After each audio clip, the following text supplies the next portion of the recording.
जय श्रीराम। अतिशय दुःखद घटना होऊन गेली की जे कोल्हापूर शहराचा अतिशय जिव्हाळ्याचा विषय म्हणजे केशवराव नाट्यगृह आणि खूप साऱ्या लोकांची नाळ याच्याशी पूर्वीपासून जोडलेली आहे, त्यामुळे खूप वाईट वाटतं या गोष्टींचं। परंतु ज्या गतीने तुम्ही म्हणता तर त्या गतीने मी थोडासा आढावा घेतलेला आहे। तर काम पहिल्या टप्प्यातलं चांगलं उत्तमरित्या कंप्लीट झालेलं आहे आणि दुसऱ्या टप्पा जो आहे त्याच्या निधीसाठी आणि बाकीच्या ज्या काही गोष्टी राहिलेल्या आहेत त्या गोष्टींसाठी मी स्वतः आणि आयुक्त मॅडमसुद्धा खूप चांगले प्रयत्न आम्ही करत आहोत आणि येणाऱ्या 27 मार्चला आपण हे सगळं काम कंप्लीट करण्याचा मानस करत आहोत आणि त्या अनुषंगाने कंप्लीशनसुद्धा होईल।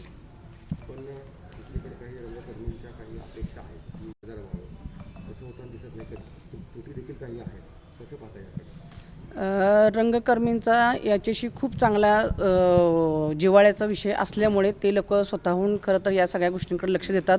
आनंद आहे या गोष्टीचा की त्या अनुषंगाने प्रशासन आणि महानगरपालिका सगळेच लोक चांगल्या पद्धतीनं कोऑर्डिनेट करून चांगल्या पद्धतीचं उत्तम दर्जाचं काम नक्कीच करतील।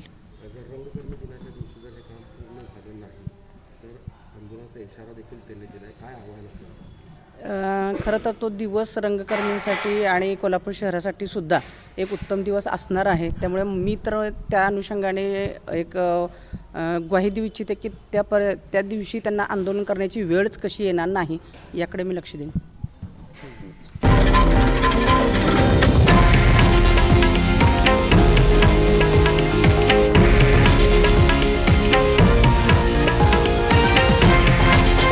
हे आहे देशातील नंबर 1 न्यूज नेटवर्क आणि आपण पाहत आहात TV9 मराठी, एकमेव।